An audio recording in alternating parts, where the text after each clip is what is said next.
प्रश्न नंबर 1। जब विकासवादी सामान्य परिवर्तनों का अध्ययन करते हैं जो सभी मनुष्यों के लिए विशिष्ट हैं तो इसे खालिस्तान के रूप में जाना जाता है। नंबर 1 निर्देशात्मक विकास। नंबर 2 भावसूचक आइडियोग्राफिक विकास। नंबर 3 अनौपचारिक विकास। नंबर 4 औपचारिक विकास। तो इसका उत्तर होगा निर्देशात्मक विकास।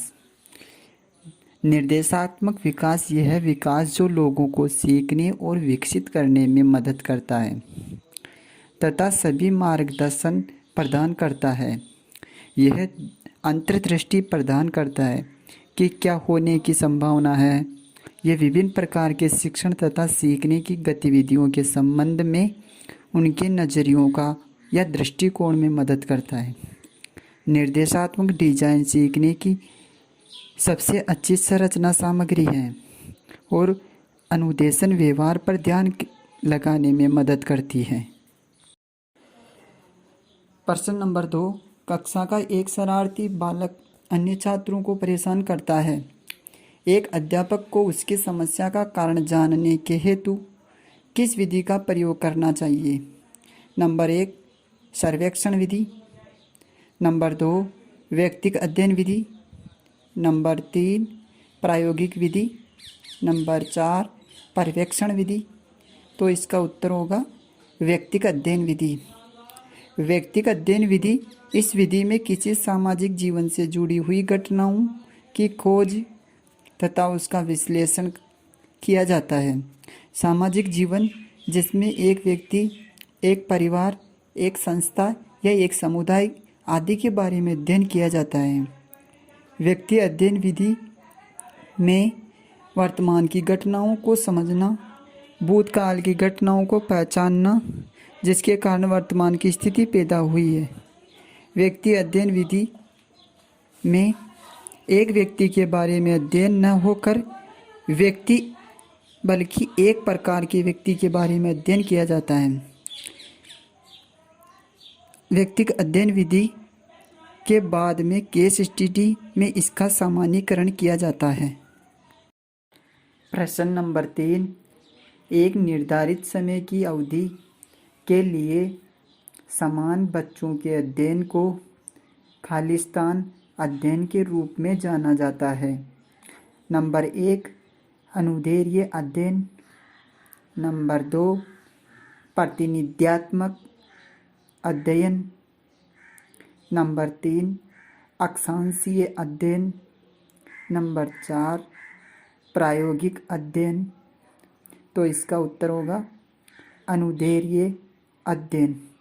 अनुदैर्ध्य अध्ययन वह विधि है जिसमें किसी व्यक्ति को उसकी वृद्धि के दौरान एक परिवर्तनशील अवधि के लिए समान व्यक्ति का परीक्षण और मापन करते हुए अध्ययन किया जाता है। प्रश्न नंबर 4। एक बालक पहले पूरे हाथ को, फिर अंगुलियों को तथा फिर हाथ और अंगुलियों को एक साथ चलाना सीखता है। यह उदाहरण वृद्धि और विकास के किस सिद्धांत को दर्शाता है। नंबर 1 निरंतरता का सिद्धांत। नंबर 2 एकीकरण का सिद्धांत। नंबर 3 सामान्य से विशेष का सिद्धांत। नंबर 4 व्यक्तिक भिन्नता का सिद्धांत। तो इसका उत्तर होगा एकीकरण का सिद्धांत। एकीकरण का सिद्धांत। इस सिद्धांत के अनुसार बालक को पहले संपूर्ण अंग को और फिर अंगों के भागों को चलाना सीखता है। उसके बाद वह सभी अंगों को एकीकरण करना सीख जाता है। इसे एकीकरण का सिद्धांत कहा जाता है। प्रश्न नंबर 5। एक अध्यापक या अध्यापिका ने पाया कि एक विद्यार्थी वर्ग बनाने में कठिनाई अनुभव कर रहा है। उसने अनुमान लगाया कि वह हीरे का चित्र बनाने में भी कठिनाई अनुभव करेगा उसने निम्न में से किस सिद्धांत पर आधारित होकर यह अनुमान लगाया? नंबर 1, विकास निरंतरीय होता है। नंबर 2, अलग अलग लोगों के विकास की प्रक्रिया भी अलग अलग होती है। नंबर 3, विकास एक व्यवस्थित क्रम में होने की प्रवृत्ति है। नंबर 4, विकास की प्रक्रिया एक उत्परिवर्तनीय प्रक्रिया है। तो इसका उत्तर होगा विकास एक व्यवस्थित क्रम में होने की प्रवृत्ति है। विकास एक व्यवस्थित क्रम में गर्भावस्था से लेकर किशोरावस्था तक सतत रूप से चलता रहता है। विकास की गति कभी धीमी तथा कभी तीव्र हो जाती है, परंतु कभी रुकती नहीं है। प्रश्न नंबर 6, खालिस्तान वह विधि जिसमें किसी व्यक्ति को उसकी वृद्धि के दौरान एक परिवर्तनशील व्यक्ति के लिए समान व्यक्ति का परीक्षण और मापन करते हुए अध्ययन किया जाता है कहलाती है? नंबर 1, मिश्रित विधि। नंबर 2, अनुदैर्ध्य विधि। नंबर 3, क्रॉस अनुभागीय विधि। नंबर 4, विस्तारित विधि। तो इसका उत्तर होगा अनुदैर्ध्य विधि। अनुदैर्ध्य विधि वह विधि जिसमें व्यक्ति को उसकी वृद्धि के दौरान एक परिवर्तनशील अवधि के लिए समान व्यक्ति का प्रेक्षण और मापन करते हुए अध्ययन किया जाता है। इस विधि को अनुदैर्ध्य विधि कहा जाता है। प्रश्न नंबर 7, निम्नलिखित में से किस विधि का उपयोग किसी बालक के व्यवहार का उसकी समग्रता में अध्ययन के लिए किया जाता है? नंबर 1, अवलोकन विधि। नंबर 2, प्रयोगात्मक विधि। नंबर 3, सर्वेक्षण विधि। नंबर 4, केस स्टडी विधि। तो इसका सही उत्तर होगा केस स्टडी विधि। केस स्टडी इसमें बालक का बारीकी से अध्ययन किया जाता है तथा उसकी बारीकी से जांच की जाती है। इसमें बालक के बारे में जानने का प्रयास किया जाता है। इसमें बालक स्वयं ज्ञान की खोज करता है तथा अध्यापक केवल मार्गदर्शन का कार्य करता है। अध्यापक बालक के सामने समस्या प्रस्तुत करता है तथा बालक उस समस्या का स्वयं समाधान निकालने का प्रयत्न करता है। विकास हमेशा बच्चे की उम्र से मेल खाता है। यह खालिस्तान के सिद्धांत के कारण होता है। नंबर 1, निरंतरता का सिद्धांत। नंबर 2, एक समान पैटर्न का सिद्धांत। नंबर 3, एकीकरण का सिद्धांत। नंबर 4, वैयक्तिक भिन्नता का सिद्धांत। तो इसका उत्तर होगा एक समान पैटर्न का सिद्धांत।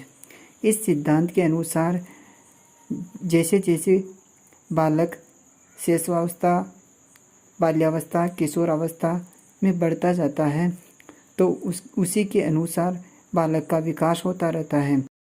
प्रश्न नंबर 9, मानव विकास कुछ विशेष सिद्धांतों पर आधारित है।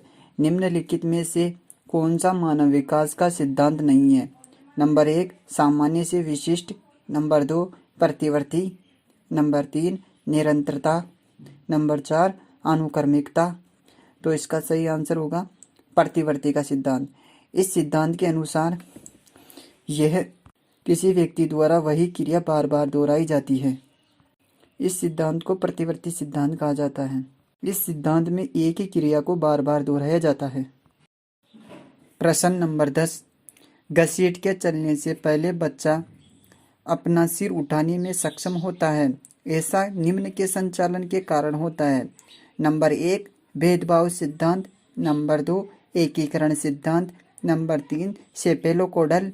नंबर 4, प्रोक्सिमोडिस्टल। तो इसका सही आंसर होगा सेपेलोकोडल। सेपेलोकोडल का क्रम विकास लंबवत रूप से सिर से पैर की ओर होता है। सबसे पहले बालक अपने सिर और भुजाओं की गति पर नियंत्रण करना सीखता है। इसके बाद फिर वह टांगों और इसके बाद ही वह अच्छी तरह से बिना सहारे खड़ा होना और चलना सीखता है। प्रश्न नंबर 11, रीढ़ की हड्डी हृदय से पूर्व विकसित होती है। ये निम्न प्रवृत्ति के संचालन के कारण होता है। नंबर 1, सामान्य से विशिष्ट तक। नंबर 2, सेपेलोकोडल।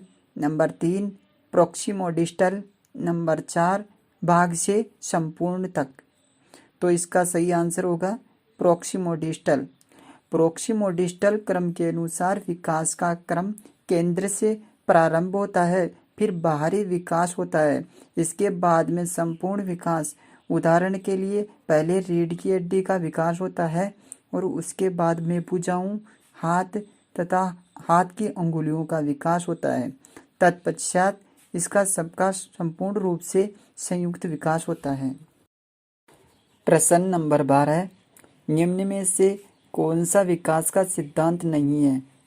विशिष्ट से सामान्य का, सेकंड नंबर निरंतरता का सिद्धांत, नंबर 3 विविधता का सिद्धांत, नंबर 4 एकीकरण का सिद्धांत। तो इसका सही आंसर होगा विशिष्ट से सामान्य का सिद्धांत। विकास में सामान्य से विशिष्ट का सिद्धांत होता है।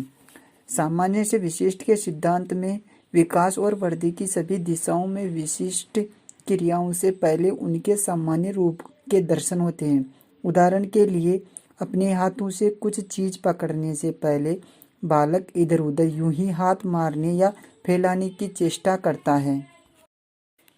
प्रश्न नंबर 13, विशेष अवधि के दौरान विकास प्रगति करता है, लेकिन इस अवधि में समायोजन के लिए विराम करता है। ये विकास के निम्नलिखित किस नियम को अनुसरित करता है? नंबर 1 समन्वय का सिद्धांत, नंबर 2 निरंतरता का सिद्धांत, नंबर 3 चक्राकार प्रगति का सिद्धांत, नंबर 4 समान प्रतिमान का सिद्धांत। तो इसका सही आंसर होगा चक्राकार प्रगति का सिद्धांत। इस सिद्धांत के अनुसार बालक का विकास लंबवत सीधा न होकर वर्तुलाकार गति में होता है। प्रश्न नंबर 14, व्यवहारवादियों द्वारा प्रयुक्त अध्ययन की पद्धति थी। नंबर 1 सर्वेक्षण, नंबर 2 आत्मनिरीक्षण, नंबर 3 केस स्टडी, नंबर 4 अवलोकन विधि। तो इसका सही आंसर होगा अवलोकन विधि। इस विधि में शिक्षक बालक का अवलोकन या निरीक्षण करता है तथा बालक स्वयं ज्ञान का निर्माण करता है। इसमें शिक्षक केवल ऑब्जर्वकर्ता या अवलोकनकर्ता की भूमिका निभाता है। प्रश्न नंबर 15, संकल्पनाओं की व्यवस्थित प्रस्तुति विकास के निम्नलिखित किन सिद्धांत को के साथ संबंधित हो सकती है? नंबर 1 विकास विषम जातीय से स्वायत्तता की ओर अग्रसर होता है।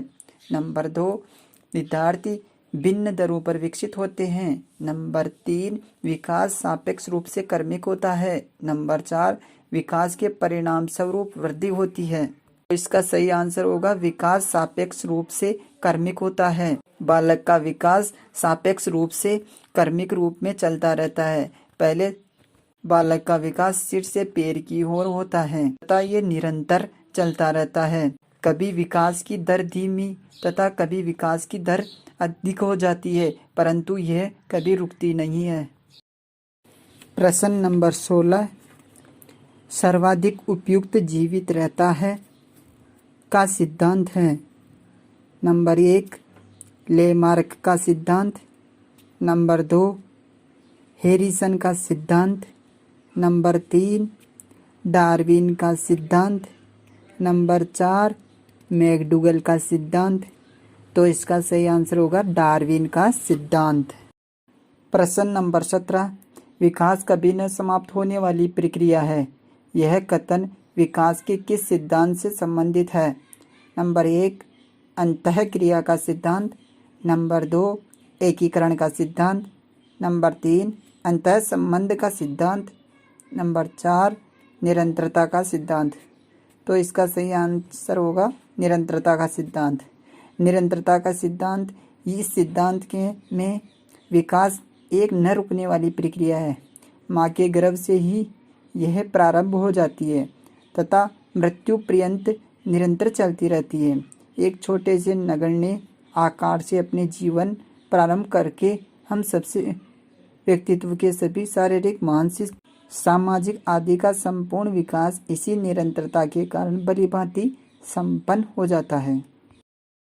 प्रश्न नंबर 18, निर्देशात्मक विकास शब्द सूचित करता है। नंबर 1 डर, नंबर 2 सीमा, नंबर 3 दिशा, नंबर 4 विशिष्ट गुण। तो इसका आंसर होगा विशिष्ट गुण। प्रश्न नंबर 19 विकासात्मक दिशा का नियम सम्मिलित करता है। नंबर 1 मस्तकोद्मुखी नियम, नंबर 2 निकट से दूर का नियम, नंबर 3 ए व बी दोनों, नंबर 4 न तो ए न बी। तो इसका सही आंसर होगा ए तथा बी दोनों।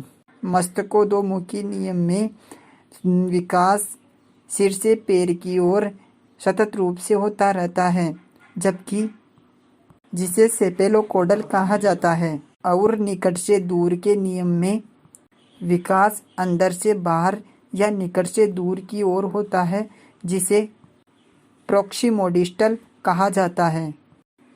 प्रश्न नंबर 20 निरीक्षण विधि में किया जाता है। नंबर 1 अपना अध्ययन, नंबर 2 अपने व्यवहार का अध्ययन, नंबर 3 दूसरों के व्यवहार का अध्ययन, नंबर 4 व्यवहार का विश्लेषण। तो इसका सही आंसर होगा दूसरों के व्यवहार का अध्ययन। इसमें निरीक्षण तथा अवलोकन द्वारा दूसरों के व्यवहारों का अध्ययन किया जाता है। यह एक सतत तथा व्यापक प्रक्रिया है जो लगातार चलती रहती है। प्रश्न नंबर 21 बालक के व्यक्तित्व का अध्ययन की मनोवैज्ञानिक विधि है। नंबर 1 टेयरिंग स्केल, नंबर 2 प्रश्नावली विधि, नंबर 3 केस स्टडी विधि, नंबर 4 प्रयोगात्मक विधि। तो इसका सही आंसर होगा केस स्टडी विधि।